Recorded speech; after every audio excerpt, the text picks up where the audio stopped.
صباح الخير او مساء الخير، ده بيعتمد انتوا فين دلوقتي. النهارده انا هتكلم عن المكونات اللي هي بتتكون منها الغسالة الفول اوتوماتيك دي، غسالة ايديال.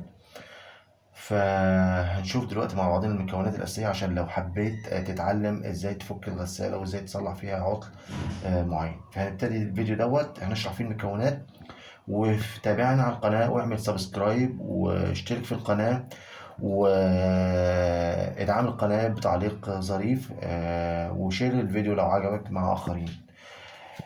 طبعا في الفيديوهات اللي بعد كده هتكلم بالتفصيل فيديو ازاي تصلح كل عيب او كل عطل ممكن يحصل في الغسالة الفول اوتوماتيك. النهارده بس هنتكلم عن المكونات والميكانيزم بتاع تركيب الغسالة. طيب، اول حاجه طبعا دخول الميه. طبعا دخول الميه دي مهمه جدا، بتخش من خلال المكان دوت اللي هو بيسموه صمام او سولونويد. وده عباره عن صمام او سولونويد فالف، يعني بيشتغل ب 220 فولت.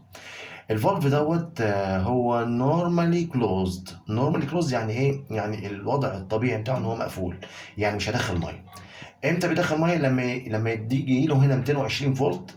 لما يجي في الفردين دول 220 فولت من البروجرام بتاع الغساله، من خلال البروجرام اللي متثبت حركه، البروجرام اللي متثبت الموجود جوه المفتاح تشغيل، اللي هو البروجرام اللي عارفين مفتاح الغساله اللي هو الاوتوماتيك دوت.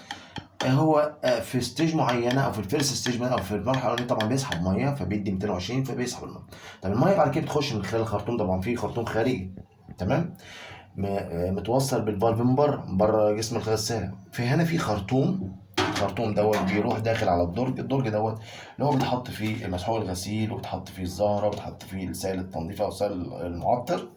وبعد كده بتروح بتختلط الميه بالمسحوق، الانواع المساحات المختلفه دي، وهم 3 ادراج، وكل درج بيتفتح حسب برضو البرنامج اللي هو بيتحكم فيه، اللي هو المفتاح دوت والبرنامج بتاعه.